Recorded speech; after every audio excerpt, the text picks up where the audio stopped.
Hoje teremos esta atividade científica coordenada por Vânia Beltrão, não é? Nossa diretora financeira e membro da equipe técnica, que será responsável pelas palestras, e como convidada nossa querida Júlia Kovacs. Né? Desde já agradeço imensamente a Júlia por aceitar o convite e passo a palavra. Também agradeço aqui a participação de vocês e passo agora a palavra à Vânia, que irá conduzirá todo o trâmite da palestra. Bom, eu sou Vânia Beltrão, boa noite a todos, todas, sejam muito bem-vindos, muito bem-vindas. Eu faço parte da equipe técnica, como o Rejane já falou, e também da coordenação científica. E hoje nós estamos iniciando nosso ciclo de palestras. Teremos uma por mês. E já vamos abrir em grande estilo, em grande, enorme, com a doutora Maria Júlia Kovacs. Ela que é professora livre-docente sênior do Instituto de Psicologia da USP, membro fundadora do Laboratório de Estudos sobre a Morte, membro do Comitê de Saúde Emocional do Instituto Oncoguia e conselheira do GAPAC desde a sua fundação. Ela é a nossa grande mestra. E eu quero agradecer imensamente, Júlia, muito obrigada. Você sempre tão gentil em atender os nossos convites. Está conosco desde o início do GAPAT, que em 93. E vamos começar, né, gente? Já estamos atrasados. Então, boa tarde, noite para todo mundo que está aqui, né? É um imenso, imenso, imenso prazer, só não é maior porque eu não estou presencialmente aí com vocês, de braços dados, abraçada, que é a coisa que eu mais gosto. Eu tenho uma ligação muito forte com o GAPAC, quando ainda nem era GAPAC, né? A gente estava formando a turma, a equipe, né? E sempre um trabalho muito gostoso, muito importante, e que começou em 92 e estamos juntos desde então, né? E é um grande prazer estar aqui e palestrar para vocês, mas vamos entender que não é uma palestra, é uma conversa, né? Eu vou fazer uma apresentação de slides. Isso é porque é mania de professor, né, de fazer as coisas desse jeito, mas é só para não me perder e tal, né? Quero agradecer a presença de todos, agradecer à equipe da direção e coordenação do GAPAC, né, que está aqui, que me convidou naquele dia X de junho ainda, o julho, comecinho de julho, quando a gente teve, eu tive lá, né? E terei grande prazer em apresentar.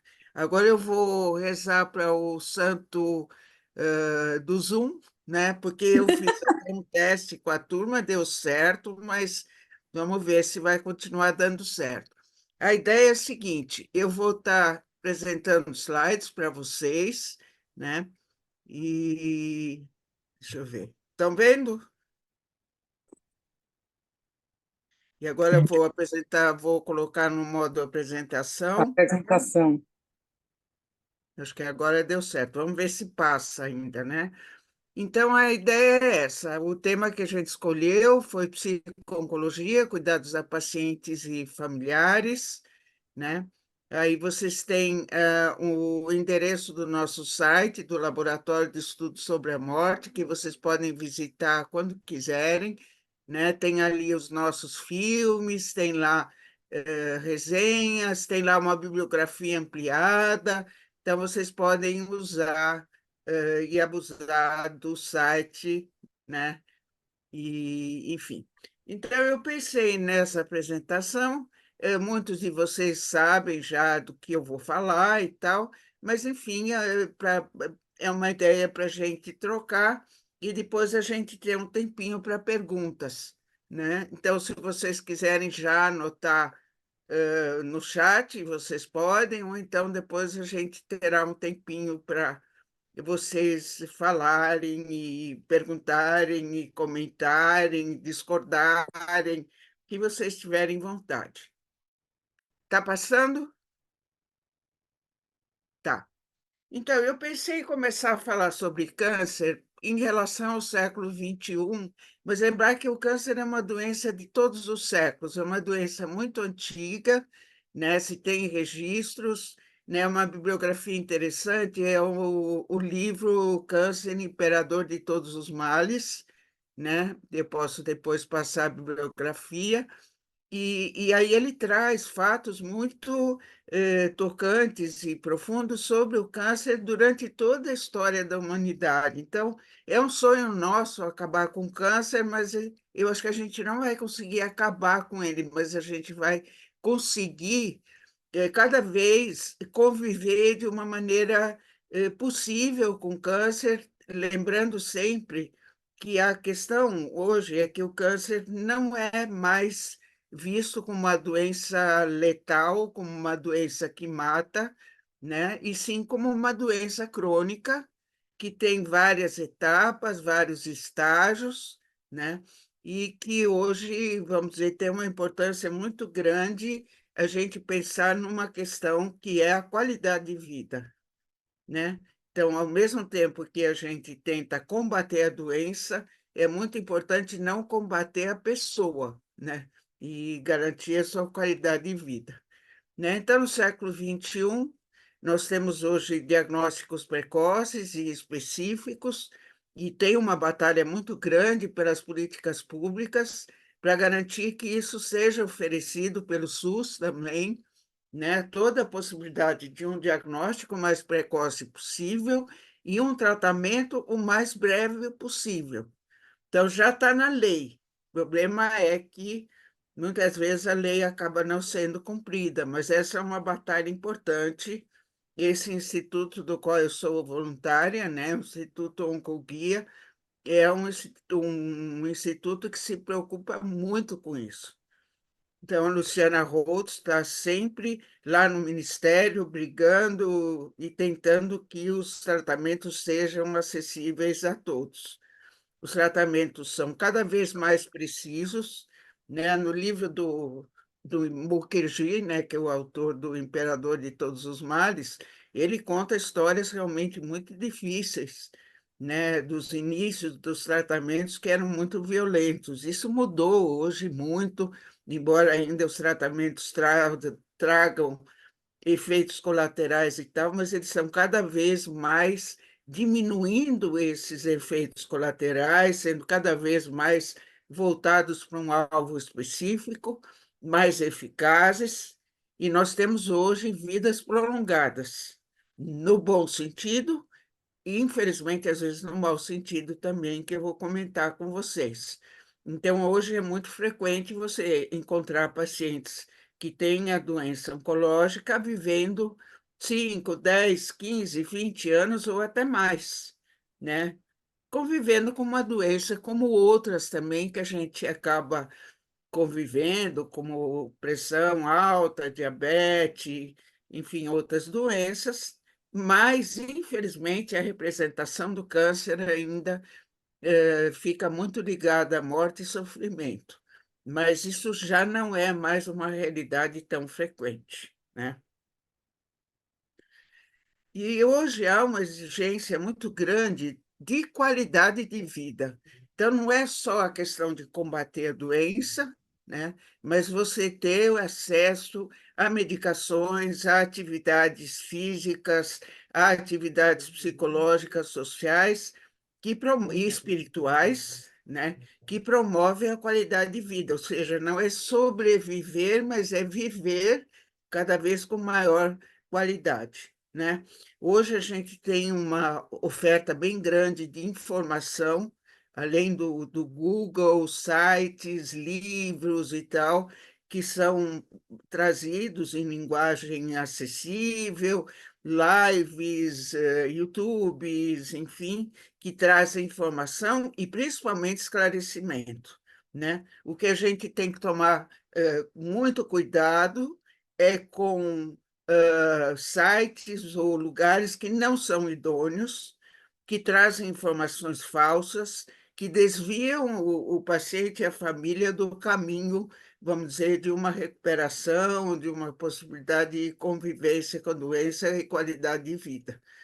Então, é muito importante, né, a gente ter acesso a esses sites, ver se são confiáveis e lembrar que é muito importante que tudo que esteja acontecendo seja possível de ser discutido com a equipe multiprofissional de atendimento, médicos, enfermeiros, psicólogos, assistentes sociais e todos os outros que estão presentes nesse trabalho. Então, os sites trazem informação, palestras e tudo, mas lembrar que a relação com a equipe é fundamental, né?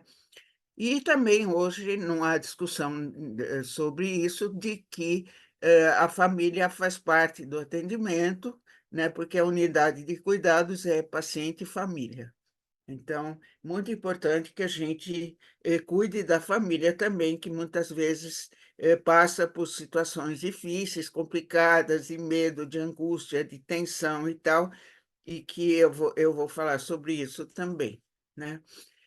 A gente tem uma questão do século XXI também, que é o convívio com a tecnologia, né? Então, procedimentos, né, de cirurgia, de radioterapia, quimio, imunoterapia e outras terapias que estão se desenvolvendo, essa nova que chama CAR-T-cell, né, que está trazendo resultados muito benéficos também, né? Então, isso está presente na nossa vida que talvez não tivesse em outros tempos, né? O problema é só quando a tecnologia ultrapassa aquilo que é humano, né, e torna a vida do paciente extremamente complicada e difícil. Então, essa é uma discussão importante também no século XXI, que não era em outros tempos, que não tinha tanta variedade de tratamentos. E nós temos a parte dos cuidados paliativos hoje, que são fundamentais, não só na doença oncológica, mas em várias outras, mas como o nosso assunto é câncer, então vamos pensar que cuidados paliativos tiveram seu grande desenvolvimento com a Cicely Saunders, que tem até hoje quer dizer, ela não, porque ela já é falecida, mas a instituição que ela fundou é uma instituição basicamente para pacientes com câncer, né? Então, cuidados paliativos têm a sua origem aí e tem um trabalho importantíssimo hoje. Nós temos os paliativistas, né, que compõem os pacientes, os familiares, os profissionais, que batalham para que cuidados paliativos se iniciem logo ao diagnóstico de uma doença que pode ameaçar a vida, como é o caso do câncer, e não quando a gente está no estágio final. Então, isso é uma questão fundamental, né? Nós vamos ter o grande congresso de cuidados paliativos em novembro, em Fortaleza, e ali sempre tem, mas já para a preparação do congresso, tudo tem discussões muito importantes para trazer os cuidados paliativos desde o início e não no final, porque essa é uma batalha importante de consciência pública e de consciência de profissionais que ainda não aceitam isso, né? Acham que cuidados paliativos é quando não tem mais nada a fazer. E uma coisa muito importante, com o ser humano não existe nada mais a fazer, sempre há o que fazer. Cuidar é até o final da vida, né? Então, isso é muito importante. Então, esse é um panorama que nós temos hoje, no século XXI, e aí eu vou falar agora um pouquinho da psico-oncologia, né? Desculpe a data, doutora Gimenez, que está aí, né? Não é 74, é 94, né? Desculpe aí esse lapso, né? E baseada, então, a Maria da Glória Gimenez é a nossa grande pioneira nas definições, né, da questão da psico-oncologia, e essa área importante entre a psicologia e a oncologia. Eu diria que não só da psicologia, mas de todas as áreas que trabalham com pessoas que têm a doença oncológica, né? E essa interface é muito importante, envolve cuidados, né, nas diversas áreas do existir humano, porque uma coisa é muito importante, né? A pessoa é uma pessoa que tem câncer, a pessoa não é o câncer, né? A vida vai muito além do processo da doença, porque tem toda uma biografia, toda uma história, toda uma relação de sentimentos, desejos que precisam ser cuidados, né? Os objetivos da psico-oncologia, né? Tem a parte assistencial, né? A parte dos cuidados, família, o paciente, família, profissionais, as pesquisas, que são muito importantes, né? E cada vez mais pesquisas nas várias áreas que compõem o cuidado, né, a pessoas com câncer, então medicina, enfermagem, psicologia, serviço social, todas as áreas, nutrição, hoje tem uma importância muito grande, a parte de atividades físicas, enfim, né? O atendimento espiritual hoje tem pesquisas com o desenvolvimento da questão espiritual no processo de elaboração do adoecimento, da perspectiva do sentido de vida e tal, né? A questão da organização de serviços, né? Então, desde serviços ligados à área hospitalar, mas também as ONGs, o terceiro setor, todos as várias possibilidades de atendimento a pessoas com câncer familiares, né? A área de intervenção da psico-oncologia, ela vai desde discussões sobre prevenção do câncer, né, o diagnóstico, os tratamentos possíveis, que cada vez aumenta o espectro de atendimentos. A questão da cura, que é uma questão interessante, se as pessoas realmente têm uma cura em relação ao câncer, que as datas vão mudando, né?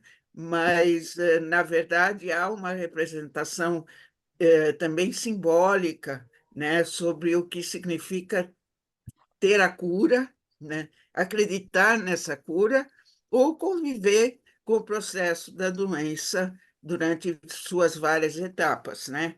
Um momento muito temido é das recidivas, né? E hoje em dia elas podem acontecer nos vários momentos também e causar uma série de circunstâncias que são tratadas, né, por diversos elementos, né? Tem a questão do agravamento da doença e a fase final. Então, a gente tem um espectro de atuação que, além de ser longo, né, ele tem especificidades. Então, mesmo quando há cura, né, ou remissão e tal, né, tem sempre os espaços de fazer os exames, que sempre trazem ansiedade, tem os efeitos que ficam, as sequelas, tem movimentos muito interessantes e eu vi isso no CORE, vi isso no GAPAC também, e vejo também no trabalho que venho exercendo atualmente como as pessoas fazem modificações importantes, né, na vida. Claro que não precisa esperar para adoecer para fazer essas doenças, mas a doença é um momento importante de ressignificação que deve ser muito bem aproveitado. Nesses quadradinhos que agora eu não estou vendo, né? Tem muita gente que pode contar belas histórias, né? Então, a gente tem, eu vou falar rapidamente disso, porque não é tanto a nossa preocupação atual, mas vamos lá, né? As questões em nível primário, quando ainda não tem a doença, mas a questão do estilo de vida, o estresse, né? Que é um dos elementos muito importantes, e aí a gente tem a ilusão de uma vida sem estresse, mas até numa ilha isolada, com tudo ali, palmeiras, coqueiros, e um mar maravilhoso pode ter estresse também. O problema é o estresse que a gente não consegue administrar, né? Então, esse é que a gente precisa cuidar para que ele não vá além dos nossos recursos, tá? Porque não tem ilusão, não existe vida sem estresse, só quando a gente já acabou de viver. Aí não sei também se tem ou não tem, porque ninguém contou a história para nós. Riscos ambientais, né? Preciso falar para vocês sobre riscos ambientais que nós estamos vivendo agora, né? São bem complexos, né? Eu não sei como é que está o índice de poluição em Recife, mas aqui daqui a pouco a gente consegue cortar o ar em fatias, né? De tanta poluição, secura, as questões nutricionais que hoje são muito colocadas, as questões, além do estresse, né? sedentarismo, enfim. Então, são várias discussões sobre isso.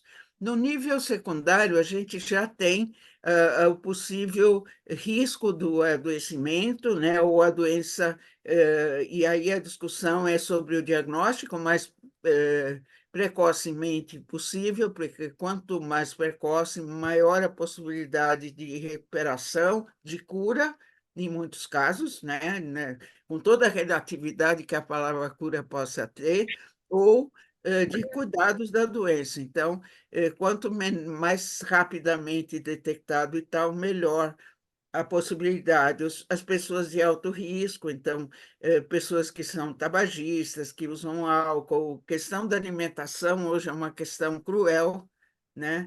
Dos ultraprocessados, enfim, tem várias questões, pessoas vivendo em situações ambientais também, né? Questão do clima, falta de chuva, ou chuva em excesso, tudo isso vai acabar entrando nessa discussão, e também as questões psicológicas, né, envolvidas com procurar um diagnóstico, procurar se cuidar, enfim, todas essas questões. Então, é a detecção precoce do câncer, né?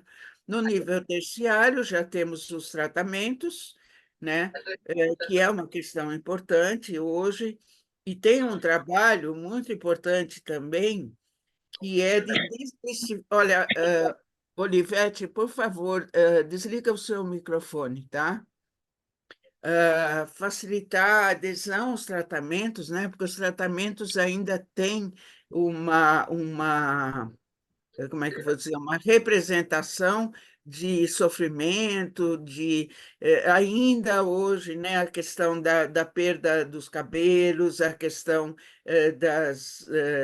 dos sintomas colaterais e tal. Então, muitas vezes, há uma recusa aos tratamentos, principalmente em momentos de crise e tal, né? Então, é muito importante promover formas das pessoas lidarem com o enfrentamento, com a maneira como vão lidar com as várias situações. Então, os trabalhos como o do GAPAR, que foi do CORA, não sei se continua, do Oncoguia, de outras instituições, em que as pessoas compartilham as suas formas de lidar com a químio, com a rádio, com a cirurgia, com a imunoterapia, todos os medos que estão relacionados com cada um dos tratamentos. Essa é a prevenção do sofrimento durante o processo de tratamento, né? Então, as intervenções para minimizar os sintomas, efeitos colaterais e tal, a gente sabe que tem elementos importantes. O câncer é uma doença multifatorial, tá? Então, tem que ter um aspecto físico, né, que se relaciona à doença, e as variáveis psicossociais que acabam interferindo também. Então, não há um paciente de câncer igual ao outro, mesmo que eles tenham exatamente a mesma doença, a sua forma de enfrentamento, sua forma de lidar com os problemas são muito importantes. E é muito importante que cada um conheça a sua forma, conheça os seus recursos, as suas possibilidades, né? E se juntar com gente bacana, né? Que é, por exemplo, o caso das ONGs, dos grupos que trabalham, né, com o câncer, né? No agravamento da doença, né? Uma preocupação muito grande com a qualidade de vida, né? Então, nas outras fases também, né? Eu tenho participado de eventos, né? Alguns do Oncoguia também, de congressos e tal. Hoje existe um envolvimento muito grande dos pacientes, né?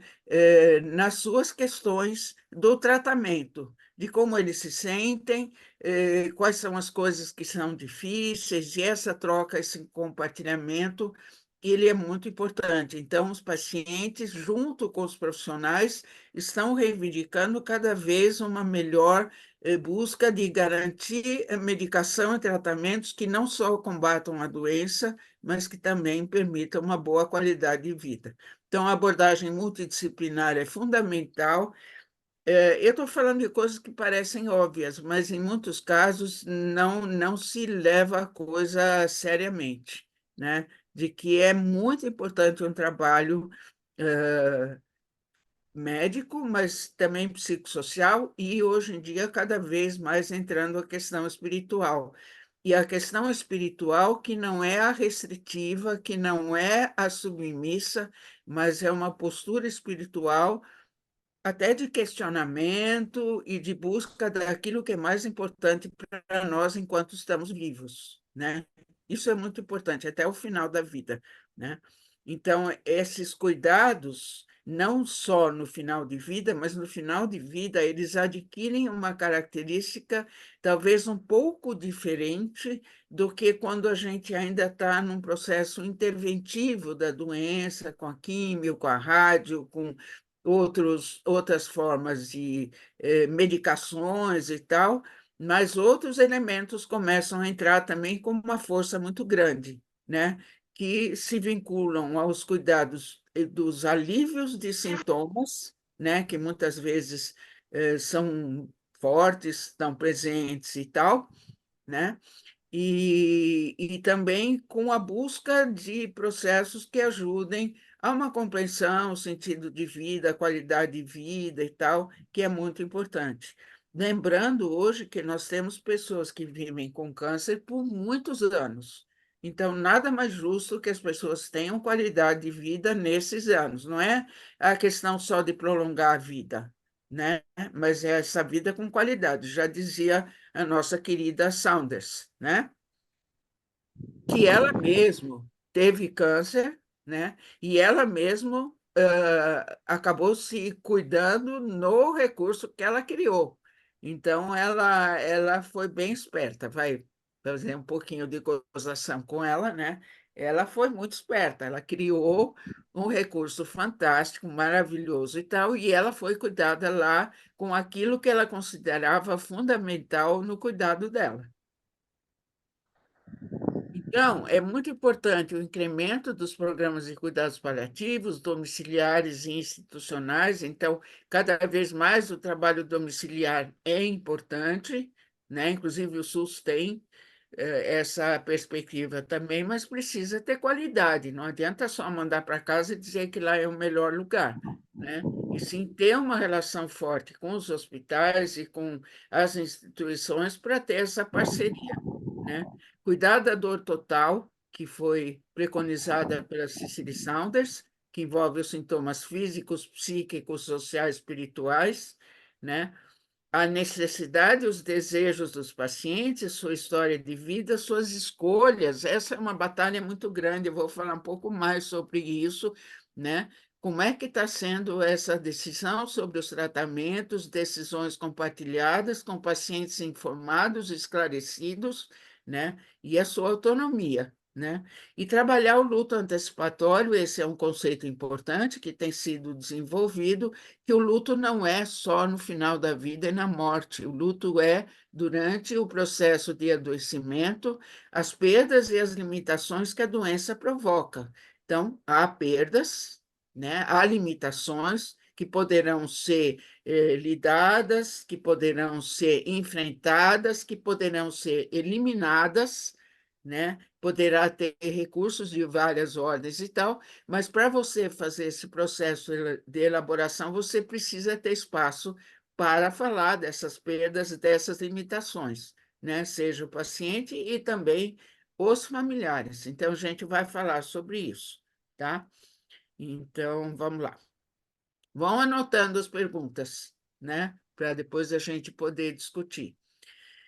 Quais que podem ser os possíveis medos? Eu levantei alguns, mas é claro que podem existir, porque o sofrimento é uma experiência subjetiva, né? Quer dizer, diante de um mesmo fato, né, pessoas podem vivê-los de maneiras muito diferentes, né? Isso tem um peso muito grande no seu processo de vida, tá?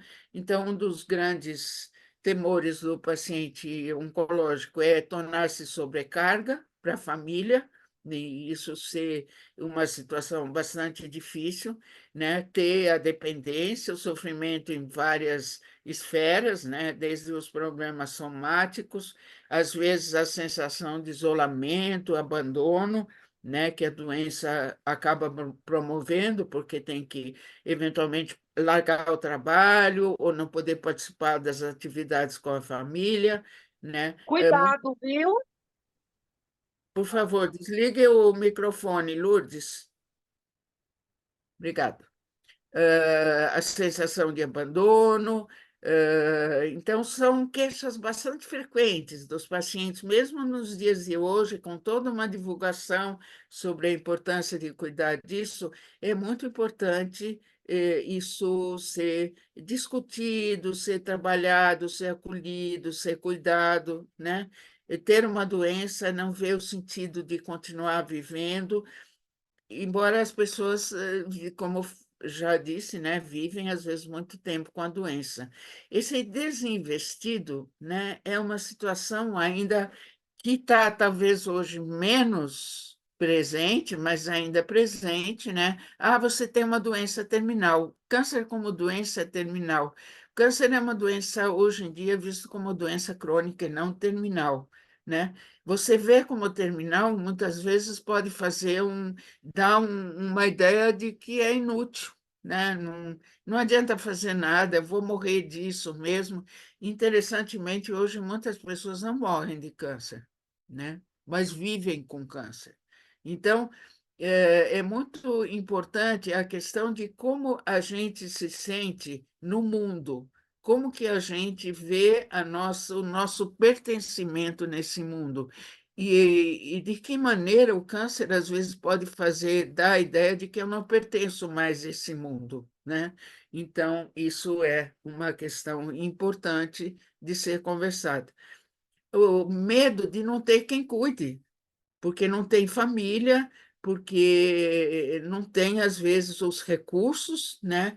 E essa é uma discussão importante. Nós temos que ampliar o escopo de cuidadores que não podem ser, às vezes, não são só da família, né? Mas os amigos, os vizinhos, a comunidade, o clube, a igreja, enfim, onde for que estão esses cuidadores, né? Em relação aos familiares, eles têm medos também, né? Uma coisa da sobrecarga do cuidador principal, né? Que é aquele que normalmente vai e faz todo o processo de internação, a questão da escolha dos tratamentos, a continuidade domiciliar e tal. Então, a gente tem que ter um cuidado muito especial, né? E lidar com esses medos, porque às vezes os familiares em determinados momentos da doença, sofrem mais do que o paciente, tá? E isso tem a ver principalmente quando o câncer agrava, quando tem múltiplos sintomas, sendo a dor um dos principais, né? E a gente sabe hoje que a dor do câncer, ela tem as suas prescrições muito claras, e entre elas estão os opiáceos. Então, nós temos no Brasil hoje ainda um subuso, uma subutilização dos opiáceos, né, que ainda é uma mudança importante de mentalidade. Já mudou muito, né, mas ainda é. O aumento do tempo da doença, os sintomas incapacitantes, a dor, os sintomas gastrointestinais, os sintomas de pele, respiratórios, e todos os da área psicossocial, né? O medo, a ansiedade, o desamparo, solidão, falta de sentido. Então, tudo isso precisa ser cuidado, né? É um trabalho multidisciplinar, de longo prazo, né? Que deve ser cuidado. E os familiares têm que ser incluídos, não excluídos. Então, muitas vezes, os familiares não se incluem como merecedores de cuidado. Então, é muito importante legitimar o luto antecipatório, né? Toda a questão da perda, do convívio com o paciente, das coisas que sempre se fez junto, das viagens, de todos os elementos que constituem a vida familiar, né?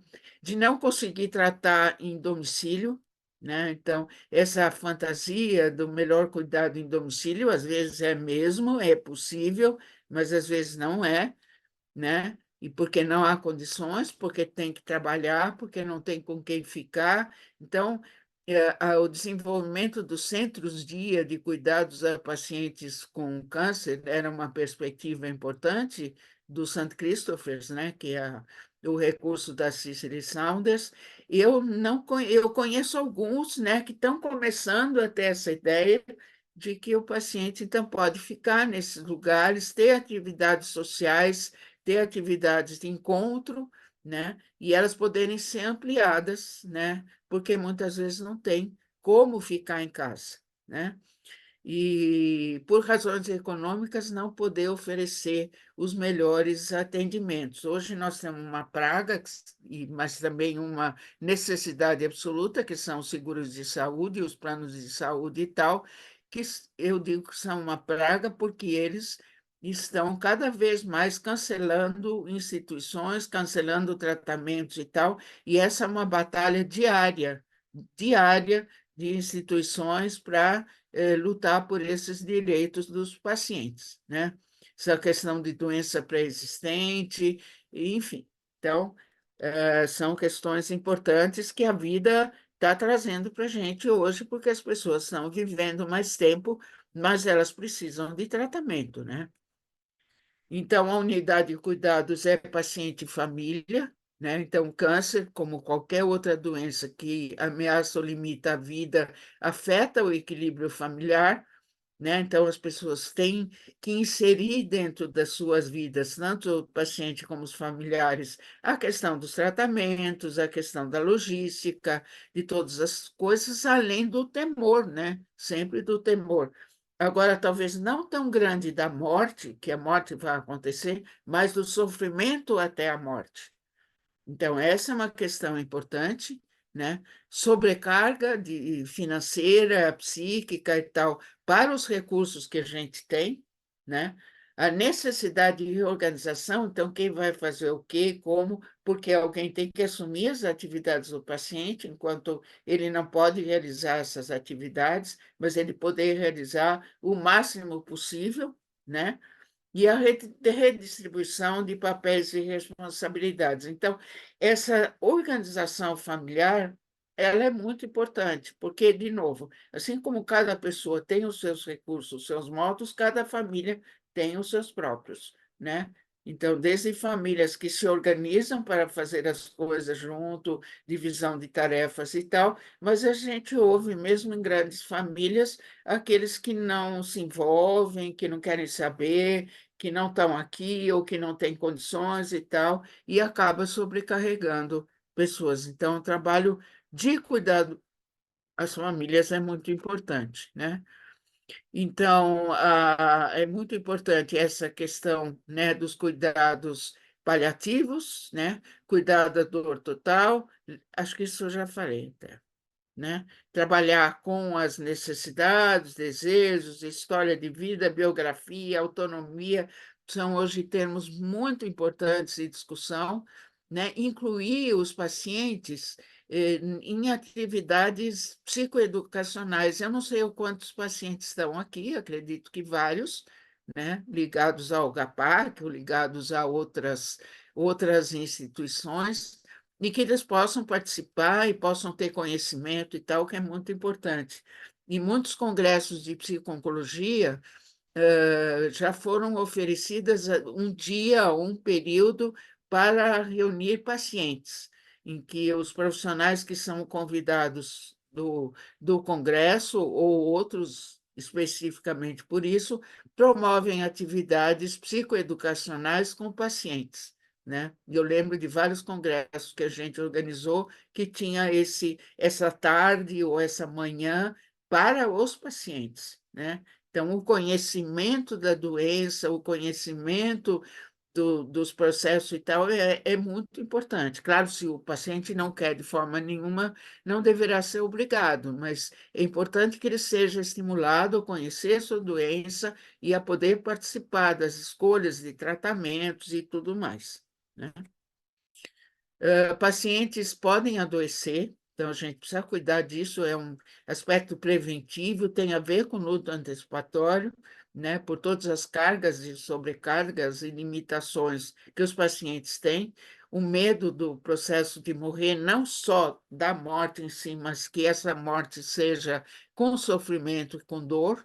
Então, isso é uma tarefa importante dos profissionais, mas que é importante que os familiares possam participar também.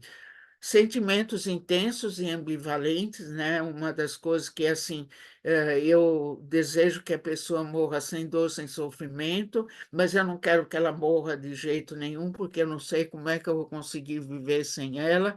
Então, essa ambivalência, seja qualquer uma das escolhas, muitas vezes a culpa está presente, né? O sentimento de impotência, o que não é dito, né? E, de novo, cuidar do cuidador principal, porque esse é o que tem mais risco de adoecimento. E veja que num grupo de família pequena, se morre o cuidador principal, é uma dupla perda, né? Porque é a perda da pessoa querida e a perda do cuidador. Então, essas são questões hoje que estão acontecendo com frequência, dado o prolongamento do tempo de vida da doença, o envelhecimento das pessoas e tal, né? Então, a comunicação é muito importante, acho que isso a gente fala sempre em todos os eventos, né, e tal, porque, assim, o que acontece nas relações, elas são importantíssimas para a dignidade da vida e tal. Então, você tem níveis de consciência. Eu sou ainda de uma geração em que se falava, não vamos falar sobre a doença de uma maneira geral, né? Hoje ainda tem pessoas que falam, não vamos falar da doença, mas é cada vez menos, porque não tem.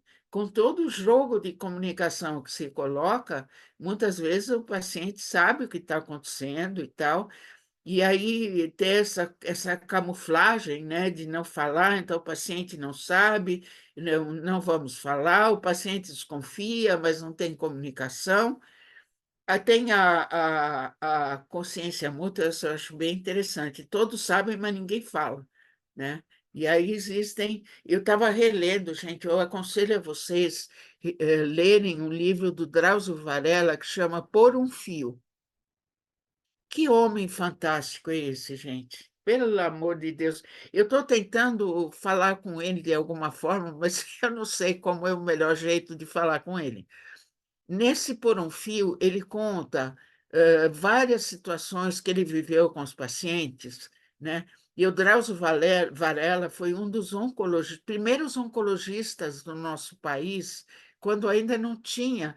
Ele diz assim: só se sabia fazer o seguinte, operar para extirpar o câncer ou não tinham o que fazer.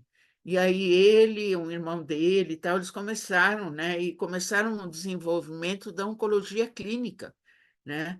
Que é o tratamento do processo da doença durante a doença. E aí ele vai contando os causos, e aí você vai vendo como ele é um ser humano especial, né? E ele está ativo ainda, com mais de 80 anos, está firme e forte aí, participando, falando e tal. Ele é uma pessoa extraordinária, né? Trabalhou no Carandiru, trabalhou com a AIDS, trabalhou com uma série de coisas e continua trabalhando com oncologia, né?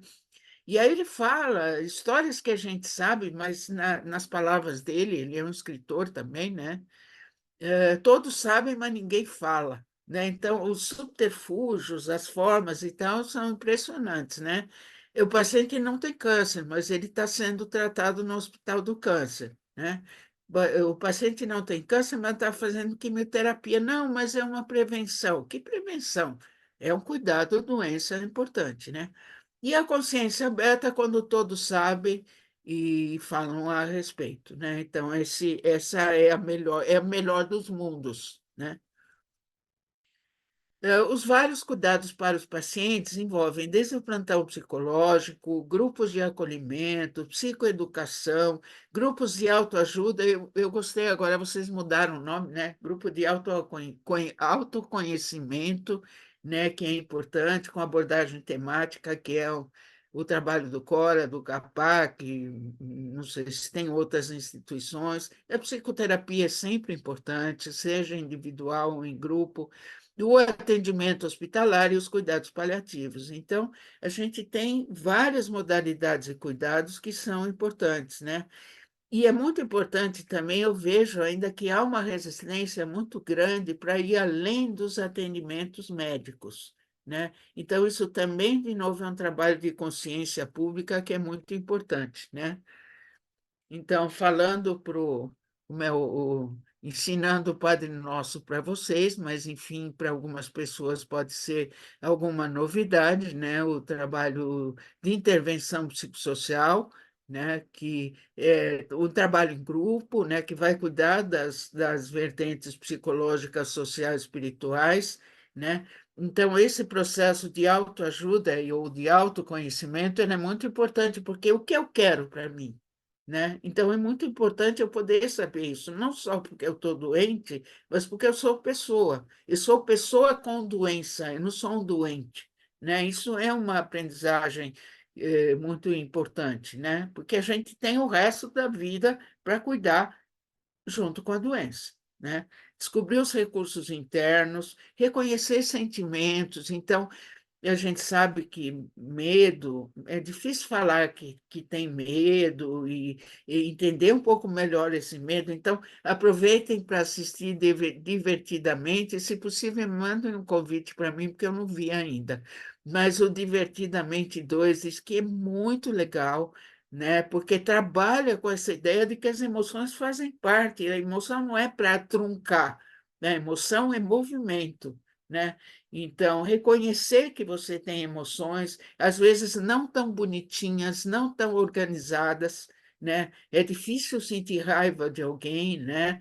E sentir raiva não é difícil é admitir que eu tenho raiva de uma pessoa XYZ, que eu deveria amar acima de todas as coisas, mas às vezes a gente tem raiva, mesmo da figura amorosa, né? E tem os sentimentos não tão bonitinhos, né? Então, isso é muito importante. E ter a possibilidade de expressão emocional, que não precisa ser de destruição, de acabar com tudo, mas que é muito importante que seja expressa, né? Assumir responsabilidade pelos tratamentos. O tratamento é feito em mim. Eu preciso saber como é, quais são os efeitos dele, como é que eu posso, onde eu posso buscar ajuda, seja na alimentação, seja em alguma medicação coadjuvante, seja numa atividade física, seja, é muito importante isso, né? Não, nós estamos hoje batalhando muito em cima do que a gente chama de decisões compartilhadas. Porque é claro que o médico e os outros profissionais têm conhecimentos que muitas vezes o paciente não tem, mas o paciente tem o conhecimento da sua vida, daquilo que é importante, né?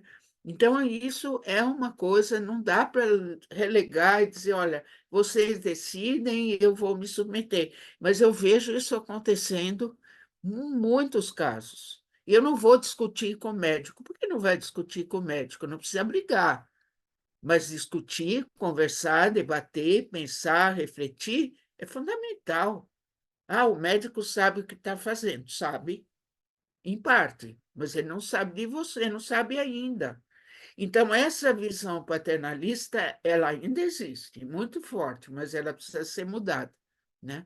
Buscar suporte social, não ter vergonha de pedir ajuda, de ser cuidado e tal. Eu estou falando para Maria Júlia também, viu? Eu estou palestrando e estou falando para mim também, tudo isso aí, né? Assegurar-se dos seus direitos, né? Hoje tem uma quantidade de direitos que os pacientes com câncer adquiriram, mas precisa saber, precisa ir atrás, né?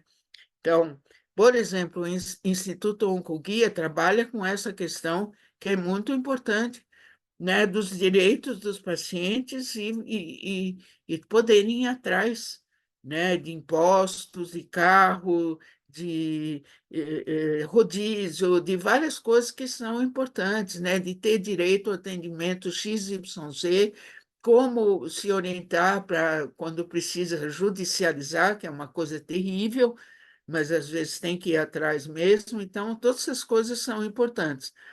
Buscar cuidados para a desesperança, né, é uma questão que às vezes é difícil, né? A gente tem vontade de chutar o balde mesmo, mas lembrar que a vida é nossa, né? As pessoas, nossos profissionais e tal, vão fazer até X, mas se a gente não entra na história, fica difícil, né? Bom, aqui está o programa do Simonton, que baseou o Cora, o GAPAC, muita coisa mudou hoje no GAPAC, eu sei, né? Mas tem aí vários temas que são trabalhados, vocês veem que eles têm relação, por exemplo, a visualização é uma atividade do Simonton, que hoje tem várias versões e tal, mas que vai trabalhar aquela ideia que nós temos dentro de nós recursos para lidar com o nosso processo de adoecimento e o nosso processo de recurso de vida. Como a gente vai construir isso, tal, é muito próprio, né? Mas, às vezes, ao compartilhar isso no grupo, traz informações interessantes, porque as pessoas acabam palpitando e tal, e você acaba, então, tendo essa ajuda também. O estilo de vida, a gente falou, é muito importante. Então, você ter reconhecimento daquilo que na sua vida pode ter provocado ser um dos elementos do seu adoecimento, claro que não é o único, mas ele pode ser bem importante, né? Os padrões familiares, o quanto a gente pode mudar esse processo, né? E reorganizar um pouco ou a família ou o modo como a gente lida com a família, né? Porque às vezes não dá para mudar certas pessoas, mas eu posso mudar o meu modo de lidar com essas pessoas. Então, esses grupos, eles ajudam muito no autoconhecimento e você descobrir essas coisas para você, né? Trabalhar a questão da morte, trabalhar a morte, gente, não é só a morte final, hein? Uma doença provoca várias pequenas mortes ou grandes mortes, né? Quando a gente não consegue mais fazer coisas que a gente sempre fez, né? Quando a gente tem que se afastar de situações que eram do nosso trabalho, que eram da nossa vida, que agora não são possíveis, né? Então, tudo isso faz parte. E lembrar, gente, que a gente só vai morrer mesmo, o final, a mortona, aquela final, quando chegar a hora. Tá? Até lá, a gente pode ir processando uma série de coisas na nossa vida, trazendo mudanças e tal. Então, esses exercícios, eles são bem interessantes, né? Porque, não vamos lidar com a morte, não vamos falar e tal, mas se a gente fala num ambiente protegido e tal, isso pode ser bem interessante. Um redimensionamento das nossas metas é sempre importante, né? Se eu fazia maratona, depois eu faço pequenas corridas, depois eu ando um quarteirão, depois eu ando uma esquina, depois eu ando em casa, depois eu ando até o banheiro, depois, sei lá, né? Então, a gente vai redimensionando, mas a gente vai fazendo as coisas que são possíveis. Quer dizer, o adoecimento não é a morte, o adoecimento faz parte da vida até a morte, né? Momento água.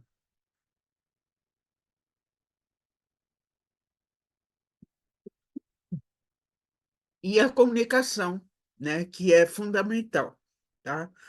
Comunicação não é só falar, né? Tem dois negócios aqui, quer dizer, o meu está precisando agora de um pequeno aditivo, né?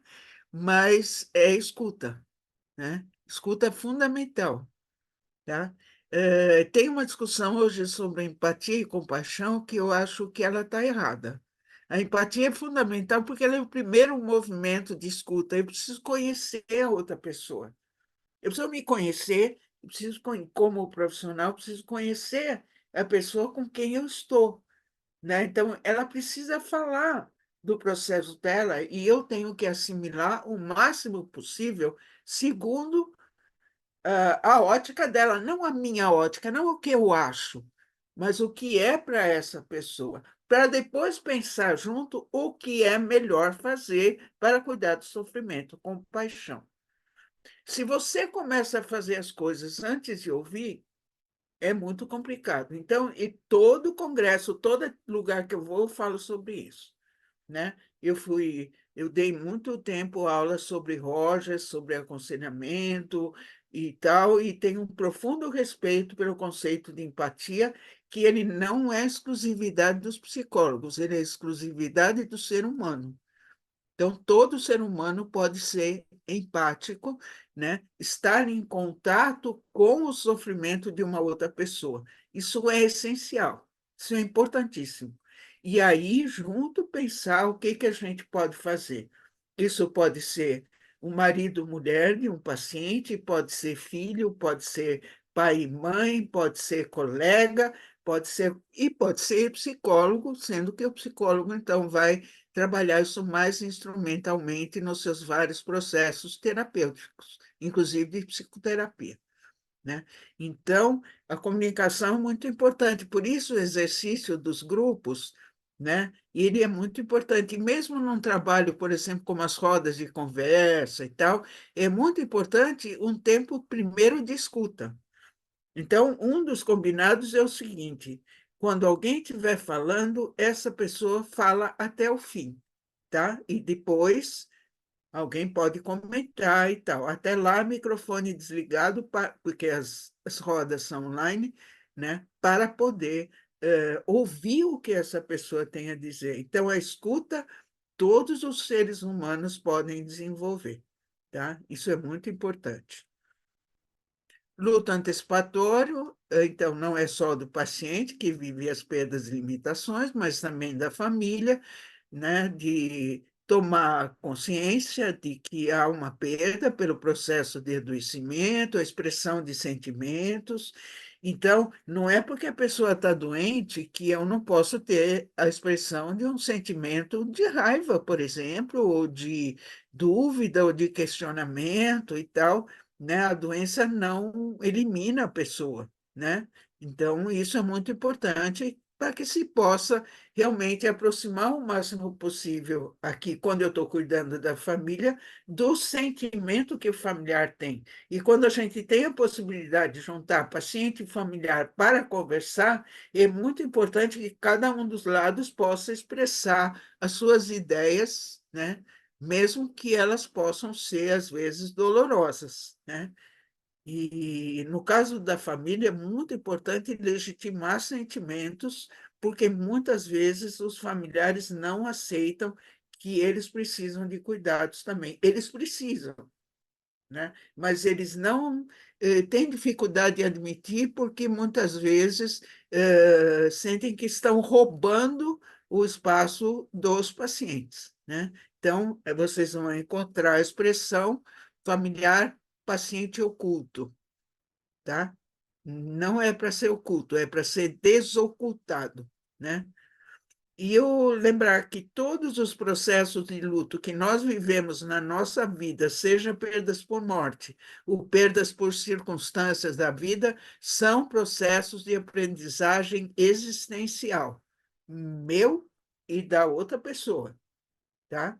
Então, esta relação familiar-paciente, ela é fundamental, ela é aprendizagem para os dois lados, tá?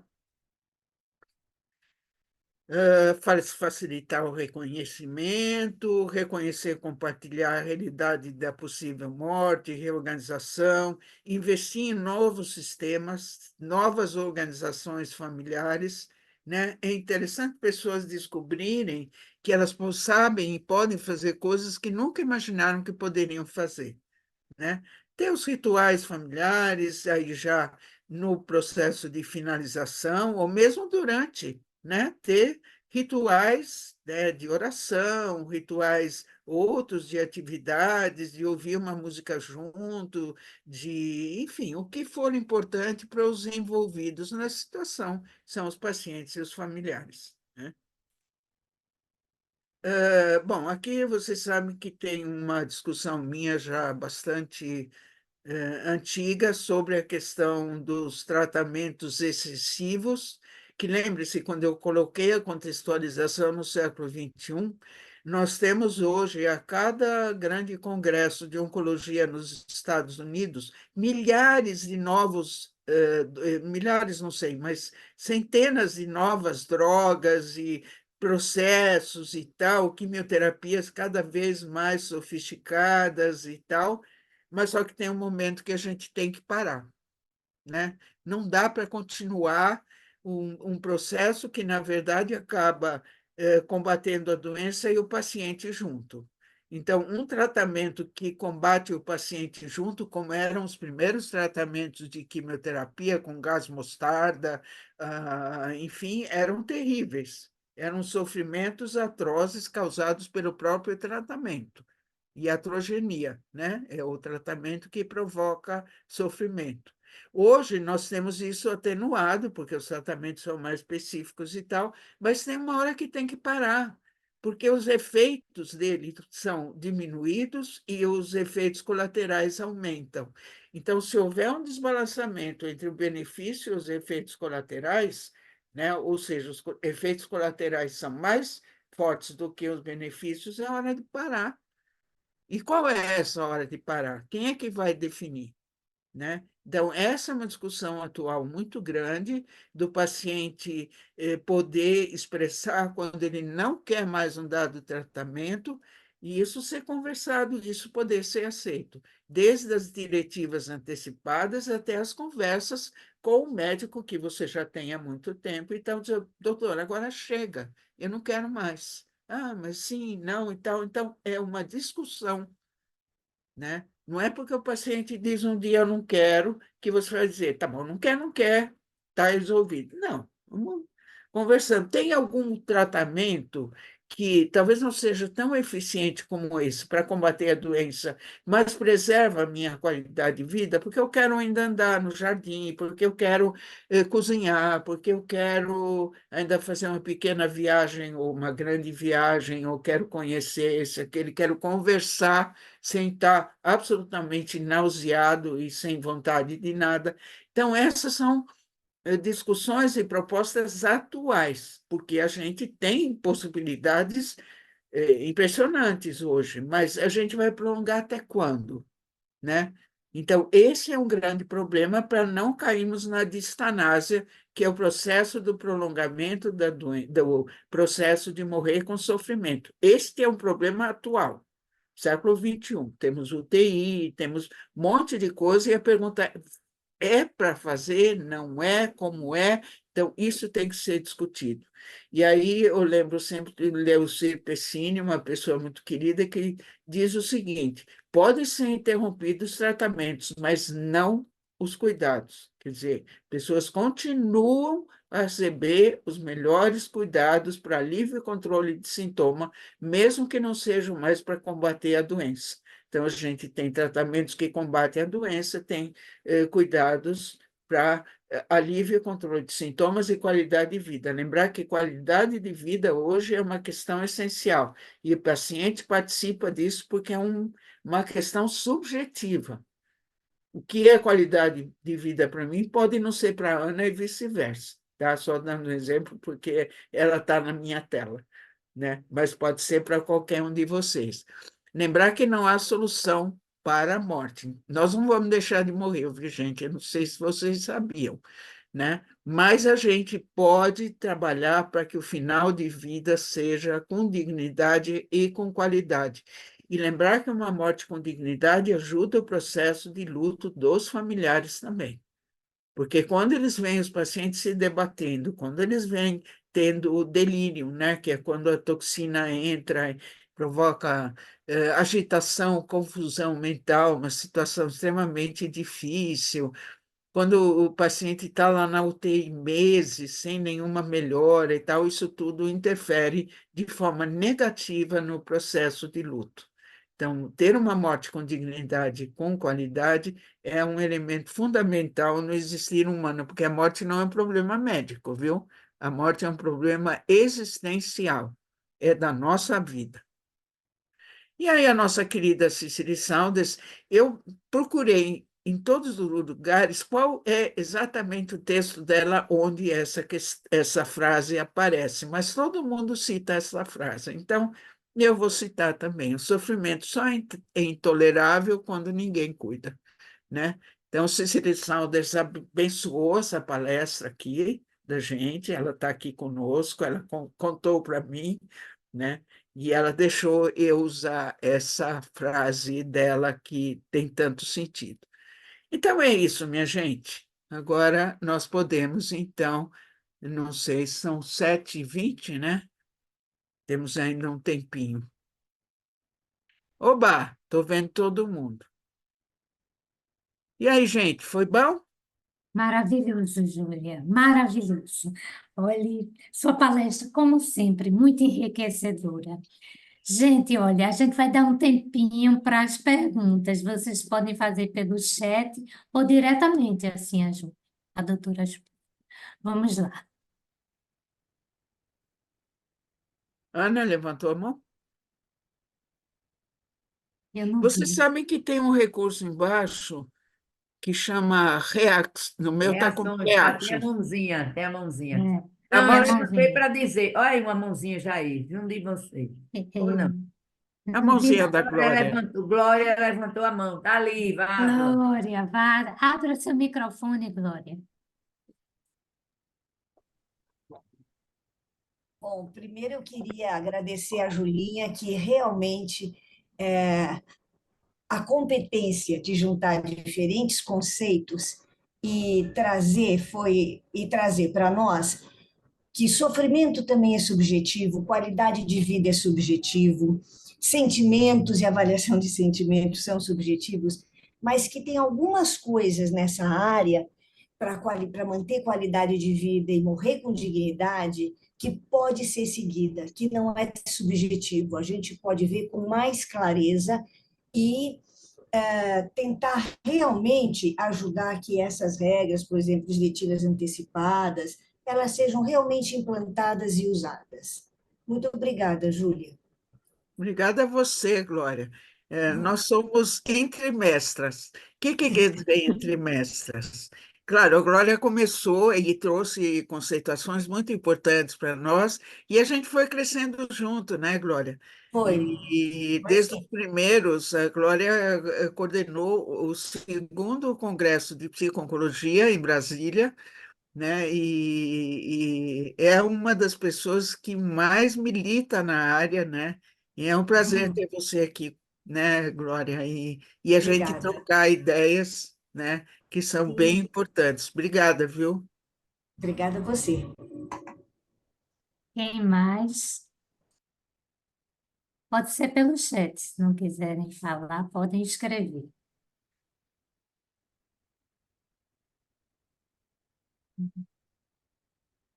Eita! Eu sempre, enquanto vocês vão esquentando as perguntas, eu digo assim, ou a palestra foi tão boa que não tem pergunta, que é impossível, né? Ou ela foi tão ruim que não vale a pena fazer uma pergunta. Não, imagina, Júlia, foi maravilhoso, Não, como gente, eu sempre. gosto de brincar, né? Eu já dei aula há muito tempo e às vezes eu sei que preciso um tempinho, né? Para É, as perguntas chegarem, né? Gostaria de saber se a senhora já leu sobre neuroteologia e se é isso que, aí não sei como é que continua a a história. Quem que fez a continuação. pergunta?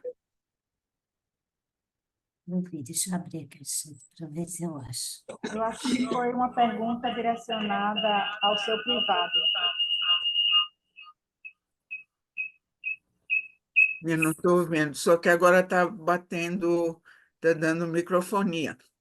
Só dizer, eu não conheço, não sei se Glória conhece neuroteologia, né? Quando eu falei dos aspectos espirituais, né, hoje a gente tem algumas pessoas que estão desenvolvendo muito essa questão, Glória é uma delas já há muito tempo, Regina Liberato e tal, mais num sentido existencial, né, do que neurológico ou alguma coisa nesse sentido, né?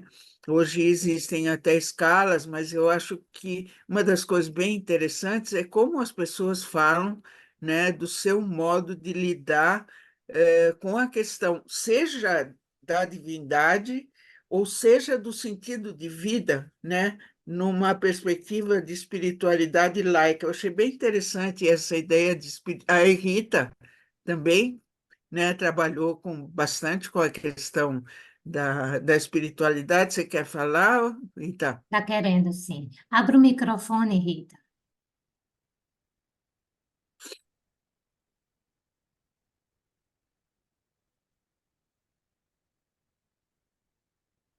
Pronto. Pronto. O que eu Agora, gostaria, Júlia e Glória, sabe, porque nós acompanhamos que em 2002, o Congresso da SBPO, realizado em Recife, o tema proposto pelas meninas aí do GAPAC, essas queridas amigas, foi Psico-Oncologia, o encontro da ciência com a é espiritualidade. verdade. Então, vocês são inovadoras também nisso, não é, Júlia, não é, Glória? É.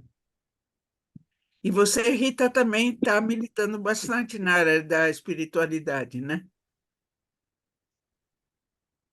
Inclusive, vou até antecipar, dar esse spoiler, que a próxima palestra que teremos será com ela. E vai ser sobre exatamente isso, avisando aqui a todos. Ah, que bom. Eu estou aprendendo muito sobre essa área, nunca foi minha área forte, mas está ficando cada vez mais. Mas eu podia fazer uma parte, Julinha? Claro. Na verdade, eu não sei exatamente o que quer dizer neuroteologia. O que eu conheço é assim uma tentativa da própria neurociência explicar a religião. Um dos Ah, tá. primeiros livros era A Religião do Cérebro, como se isso fosse uma coisa, na verdade, praticamente mecânica e ligado a funções cerebrais, do sistema nervoso central.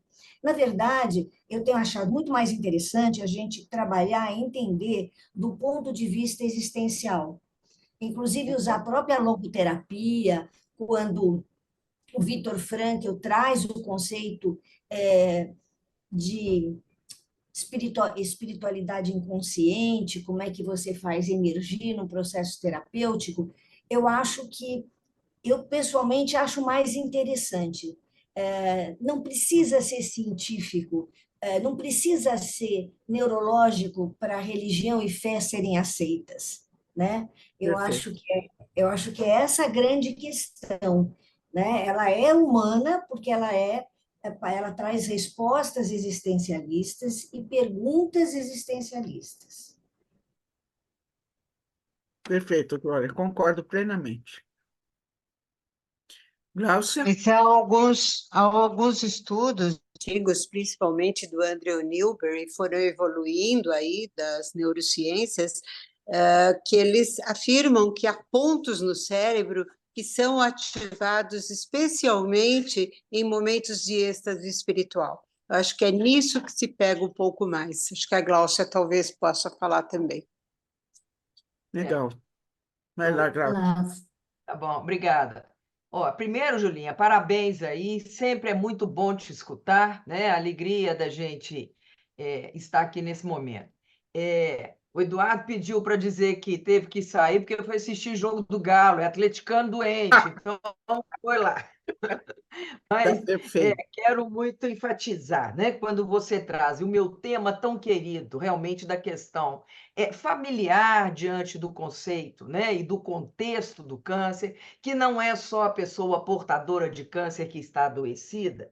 E achei muito legal, né, quando você ressalta a familiar, não como esse do paciente oculto, né, mas de fato essa condição para ser desocultada, para ser reconhecida e, naturalmente, entendendo aí, né, que junto com a equipe terapêutica, forma esse sistema terapêutico que traz e se desdobra realmente em resultados tão favoráveis, né, diante de um quadro que realmente não é necessariamente condenado à morte, não é letal, mas é viver bem, né? E viver com o câncer, né? Nessas condições da mesma forma. Então, é muito bom escutar isso, né? Muito bom. Bom rever Glória, Vânia, Rita, delícia aí estar com vocês. Quase chegando em Recife. Muito bem, muito obrigada. Obrigada, Julinha. Obrigada, Gláucia. Olha, é interessante eu entender ainda por que que eu vou ser Julinha até o final, né? Mas eu gosto, não vou dizer que eu não gosto. Doutora Júlia, a primeira pergunta foi de Lorena e agora tem uma pergunta de Luana,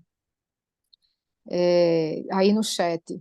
Em casos de utilizar, eu acho que é coping religioso, é isso, Luana?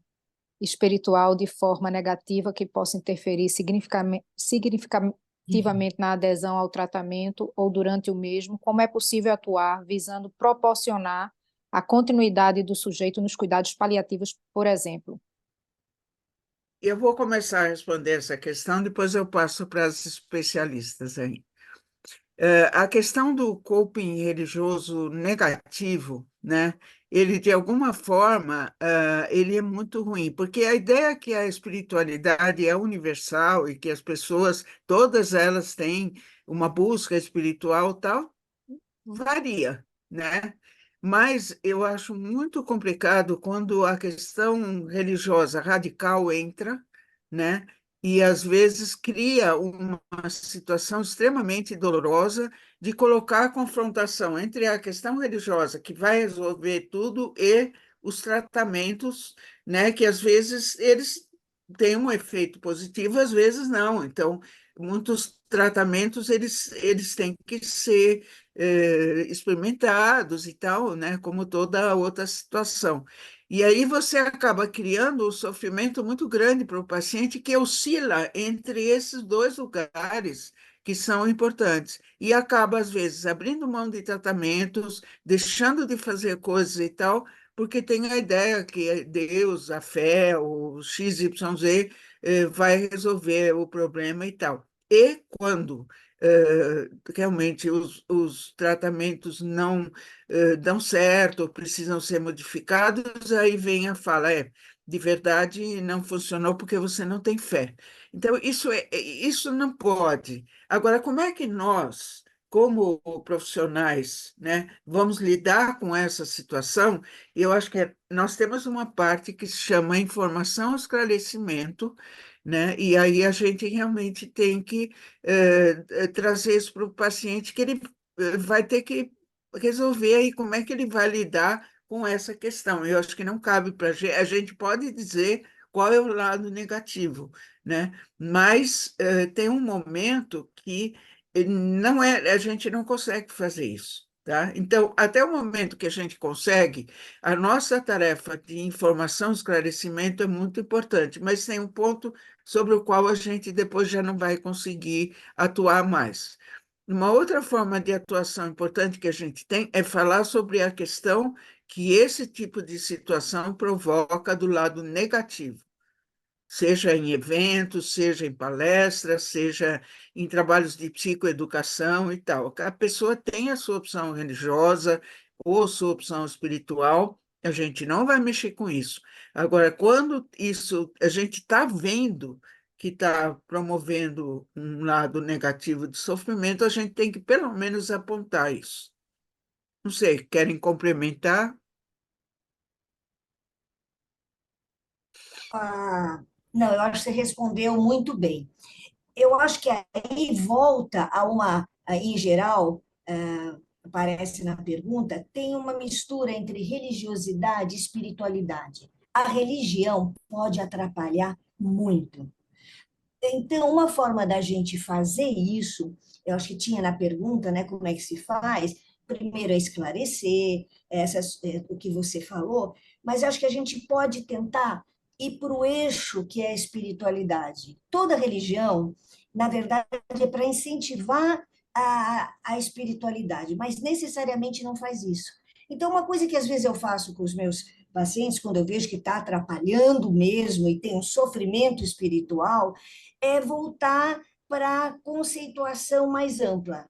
Quem é essa força no universo? Quem é Deus? Se Deus é bondade e misericórdia, por que está fazendo isso com você? Tem um pouco de apoio, acolhimento, confrontação e psicoeducação. Mas realmente eu concordo, Júlia, não dá para deixar, porque aumenta muito o sofrimento espiritual e a depressão. Legal. Como a próxima palestra vai ser sobre espiritualidade, eu acho que esse pode ser um ponto interessante, né, Sim. para ser discutido mais profundamente, né?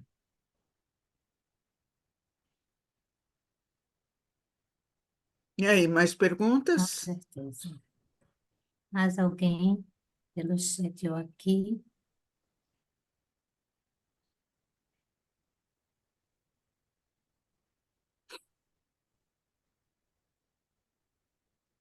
Bom, acho que não, Júlia. Acho que Bom, deixa eu te agradecer a presença de todas vocês, de todos, muito obrigada. Júlia, olhe, sua palestra, como sempre, é um privilégio te ouvir.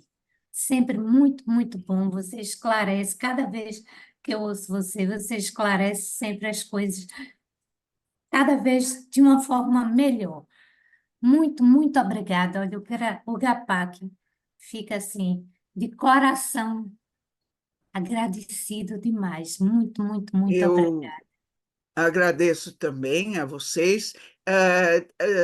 Eu vi que uma amiga minha entrou agora, né? E disse Talvez só foi pude chegar agora, a Jussara. a A pergunta é a Jussara. seguinte: essa encontro está gravado, né? Está gravado. Vocês vão disponibilizar? Vamos, depois a gente vai colocar até no YouTube, Ah, tá bom. que aí facilita para todo mundo, não é isso, Cecília? Cecília? Exatamente. Ah, Já estou Outra colocando. coisa, esse hum, material que eu utilizei, o material dos sim. slides, fica para o Capac, tá? Ah, Então, obrigada, vocês que podem colocar no site também, se quiser, ou fazer o ótimo, uso que vocês queiram, tá? ótimo. Muito obrigada, Júlia. Obrigada a todas vocês. Tenham uma boa noite. Vamos deixar Júlia assim descansar, porque realmente Não ela cansou, isso aí cansa. não cansa. Você fala de uma maneira que realmente a gente fica aqui por horas sem cansar, só em te ouvir. Tá bom, Mas todo mundo tem seus outros compromissos, com você certeza. também deve ter o seu. Então, Tá gente, bom, então, mais uma obrigada vez, pela quero. presença de todos. Fale, Júlia.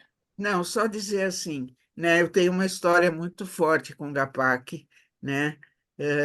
Quando não era Gapac ainda, e agora que virou Gapac, com pessoas que estão vinculadas ao Gapac, exercendo um trabalho maravilhoso aí. Então, para mim é o maior prazer, né? Estar com vocês. Foi uma atividade, eu nem senti o tempo passar. Bom, claro, a pessoa fala, nem sente, né? Mas eu gostei muito de estar aí com vocês, né? E parabéns pelo trabalho. E vamos ver, né, essa continuidade das palestras, né, que Vamos é sim, uma coisa muito legal também, tá? vamos, tá Um ótimo. abraço grande para todo mundo, uma boa noite, e eu estou às ordens quando for necessário, preciso, né? E toda vez que eu vou para Recife, sempre tem um encontro CAPAC, sempre. Tá bom? Boa noite Obrigadíssimo. aí, gente. Até. Boa noite, Júlia. Obrigada a todos. Boa noite, gente. Tchau, tchau.